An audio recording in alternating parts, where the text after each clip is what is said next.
Hey beer tubers, it's brew day. Doing the HokieHomBrew challenge. This is a single hop beer.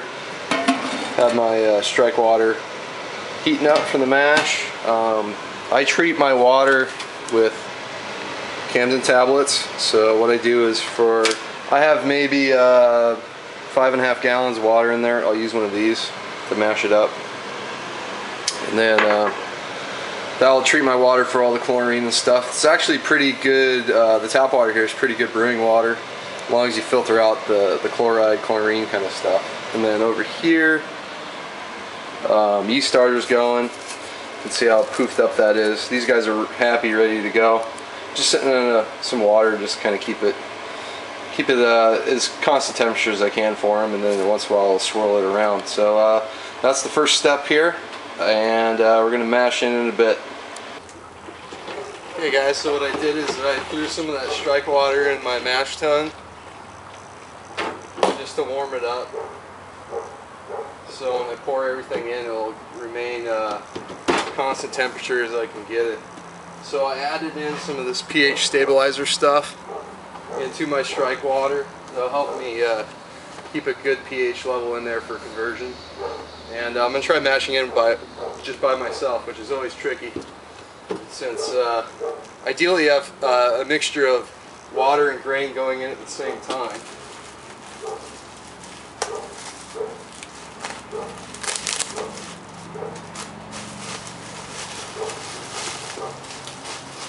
Okay, so I have my sack of grain here, 12.5 pounds 2-row, half pound Crystal 60. That's the simple malt bill for this one. So let's see if I can do this. It's going to take a while, that's for sure. Longer than I'd want.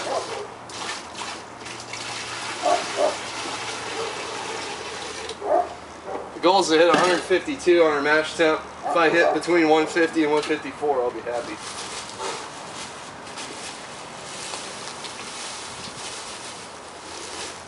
Trick's not to get dough balls, which is when the grain really clumps up on you.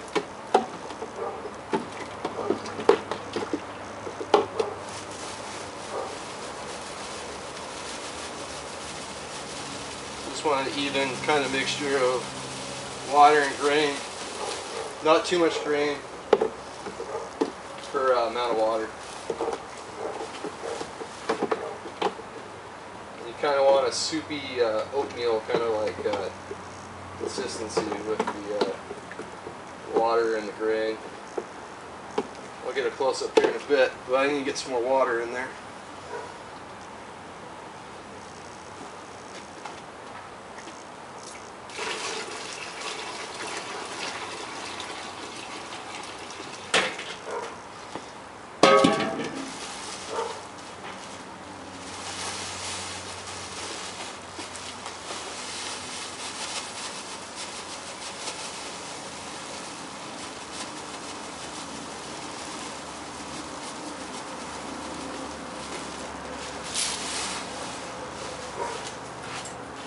And I'm making a good mess by myself here.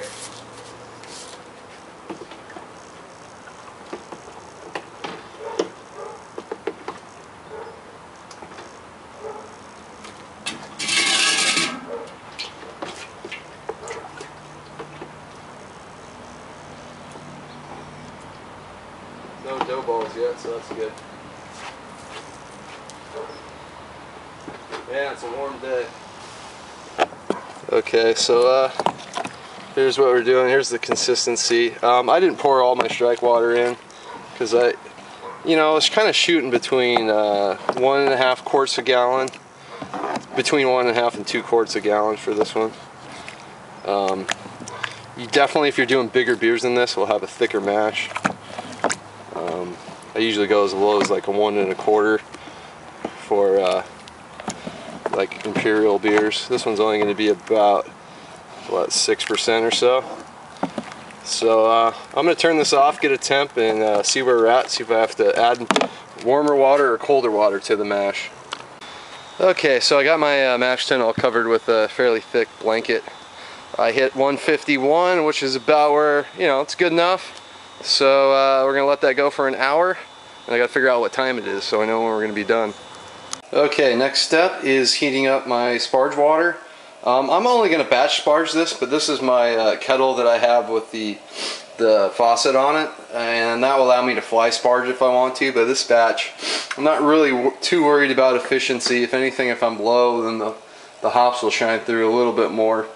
But yeah, and I guess that's the problem with this experiment is although we're using the same grain bill, we all get different efficiencies. I usually set mine for about 70%, so I wasn't sure if I should adjust, you know, because Hokie said in his video that he gets 75% efficiency. I usually get between 70 and 75, somewhere along that lines. So, I mean, I didn't really adjust my grain bill in that respect. So, hopefully, you know, our ABVs and you know, original gravities will be pretty spot on. But, yeah, I'm going to get this up to about 172 or so degrees. I'll drop probably a couple degrees once I get it in, stir it into the grains. But that's the next step once the mash is done, is get this water, get the mash tun drained of that liquid into the boil kettle, and then get this water in, stir it around, and get all those sugars out of it. Okay guys, hour's up. I'm gonna kind of check my temperature in here. Obviously without stirring it around too much, it's gonna hard to get an accurate reading, but looked like I gained a little temperature. It was sitting out in the sun. Kind of around almost 152, 151, somewhere between 151 and 152. So pretty much spot on as far as mash temperature goes. Yeah, really sweet work. Next step is to Vorloff.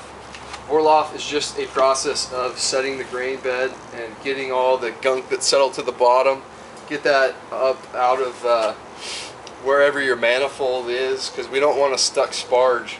So that's the next step for me, is to Vorloff this. Since I'm doing a batch sparge, I don't have any foil on top. A lot of times I'll put foil on top to recirculate. This one is just kind of simple. Or when I fly sparge, I'll put on some foil on the top. But I'm just going to kind of put that right back on top of the grain bed. Try not to upset the grain bed too much. And then, so we just want the wort, unfermented beer, to clear out until we start to actually pull all this liquid off the grain bed. So I'll probably do this half a dozen times or so, just until it's, I mean, it's already starting to clear out already from where I initially was. But I've never had a stuck sparge before, so I'm usually really careful with all this stuff. Even my wheat beer, which had unmalted wheat, which is known for getting stuck sparges, I used a lot of rice hulls with that, and I think that really helped out. A beer like this, only 13 gallons, mostly 2-row, not too worried. Okay, so now I'm going to drain all that liquid off. Someone mentioned that you know, if you just let it drop down, you get potential pre-boil oxidation. And so now I'm a little paranoid about that, because they mentioned it before. I figured, well, it's not going to work because you're going to boil out any air that goes into this pre-fermented wort. But anyway, I found a hose I already had that fits this connector, so it's time to drain all this off, and that's the first step of batch sparging. And then we're going to put in our sparge water, back in, stir it up, let it sit like 10-15 minutes, and then drain all that off until I have enough filled up into my boil kettle to boil, which will probably be around between 6 and 6.5 gallons of wort. That'll boil down to about 5.5 ideally. And so yeah, we'll see how much liquid we get with this one though. As long as the grain bed's settled pretty well, I should be okay. It's flowing out really fast right now, so when I drain it off later, I'll try to go a little slower pace. Okay, time to get the sparge water in here. I didn't quite hit 172, I was 169 with it, but that's good enough. It's about 6 gallons going in. Usually sparge with more water than you mashed in with, because you really want to get these things rinsed out. So that's pretty full right now. I'm not even going to use all that. And it's going to give this a stir and then give it enough time for the grain bed to settle. And then once it settles, you can pull off all that liquid. So let's make sure it gets it all in there.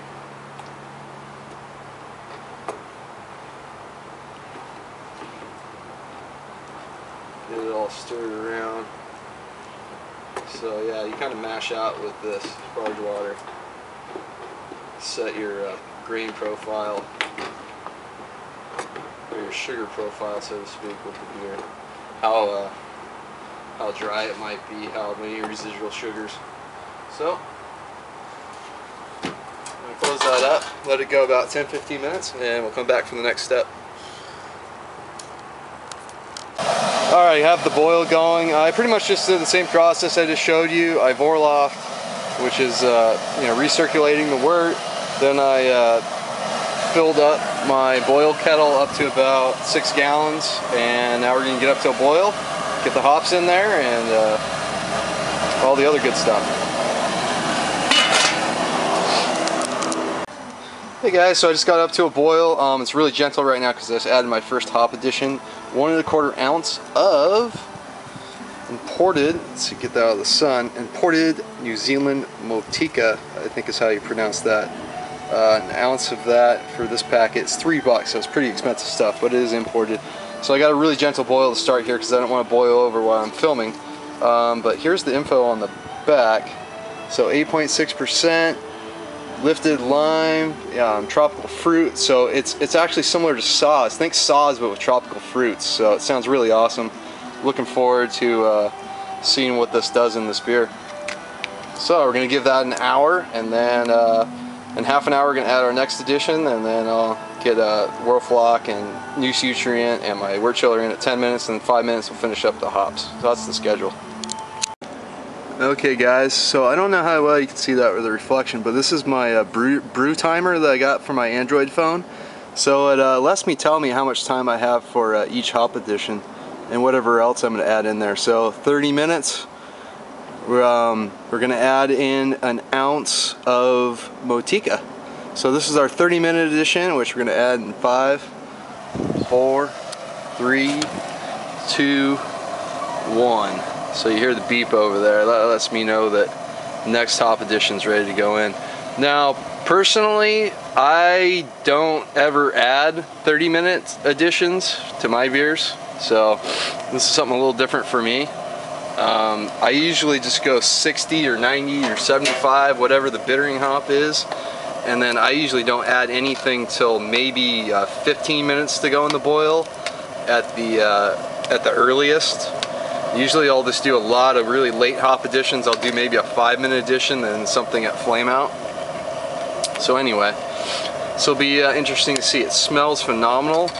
You definitely get hints of that Czech Saaz, a little bit of spice, a little lemon, kind of citrus notes, but then boom, just big tropical fruit notes coming off this thing. So the boil smells excellent. So I'm looking forward to seeing how this turns out. So that's the 30-minute addition.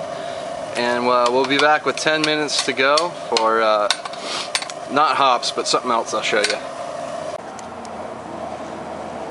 Okay guys, so 3, 2, 1. What are we adding?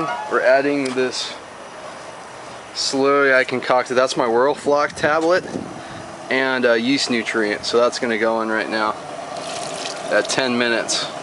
And that's just to help the yeast out and to help get the proteins kind of out of suspension when you clears the beer, helps clarify the beer. So that's Irish moss in the Whirlfloc, and that'll help clear it out. So the next thing is to add the wort chiller in there so I can start sanitizing it. Okay, so I added the wort chiller in there. That's just to sanitize it. You got to remember that if your wort chiller is at room temperature, as soon as you put it in there, you're gonna kill the heat. So right before I put it in there, I cranked the heat up quite a bit. So now we're going to get that heated up, and then I'll start slowly turning off the heat. So, I mean, if you already have your chiller hot or whatever, then you don't have to worry about that. But you just got to keep note. You're putting in cold metal into a boiling pot. You're going to drop the temperature down. So if you don't want to stop your boil, make sure you crank up your heat before you do so.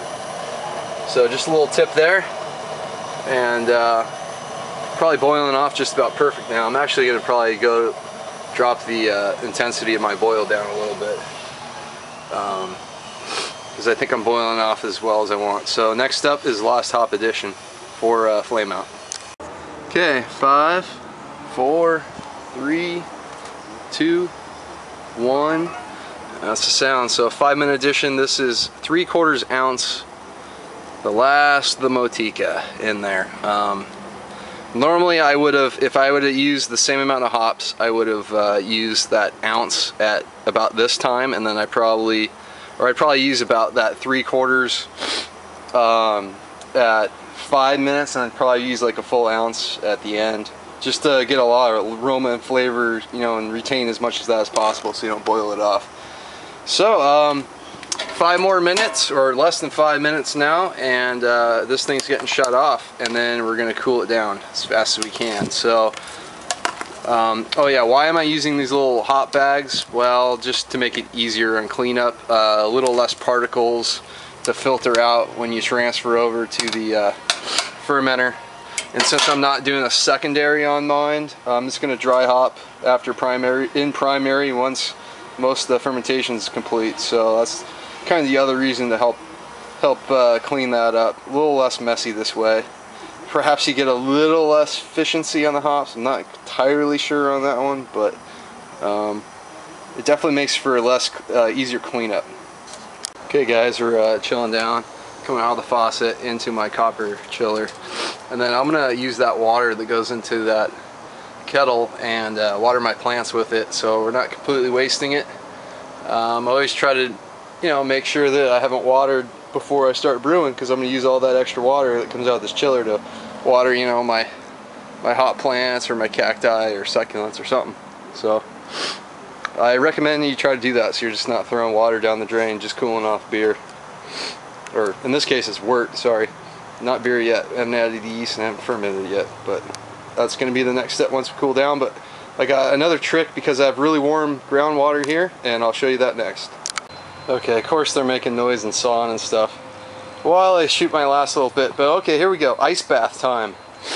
So what I have is a fountain pump. I don't want to take it out of the water because it needs water to run, but what I have is a pump in here, and it's going to pump water using this nice ice water that I got down. So I just go to like Walmart, just find like the cheapest bag of ice I can get, and then supplement it with whatever. I got some frozen water balls in there, so they reuse. But so now I'm going to cool it down with an ice bath through the wort chiller. So what I do is I reverse it actually. That was hooked up to the hose faucet, but now that's swapped it around, so I have an adapter on my pump do the other end, and then now we're going out through the other way. So unfortunately when you do it this way, it doesn't quite go as fast, but you know, it's cooling it down, and I've used this before, and I mean, that's about the only way I can cool down really quickly in Southern California, San Diego, because the groundwater here is so warm during the summertime. So yeah, that's the setup. That was a bit of investment getting that pump, but you know, it's worth it if you make good beer. So all right, next step is going to be taking the temperature, making sure below 80 degrees, and then transferring over to the fermenter, and then we're going to aerate it and then pitch the yeast. Okay, so I already started to pour the yeast starter in from here. So you can see I aerated the bejesus out of this thing, so there's a lot of bubbles. I just, since this is pretty much high Krausen, I'm just pitching the whole yeast starter in there. So this is the American Ale. It's really bready smelling, pretty neutral, and yeah, we're gonna dump that whole thing right in there. So one last squirt of Star San around the side. This guy can't be too careful with all that with sanitation. So. And then this is going to go into my temperature controlled freezer and set it at about 68 degrees. But first we got to finish the airlock, and that's it. That's the Motueka single hop brew for the HokieHomBrew challenge.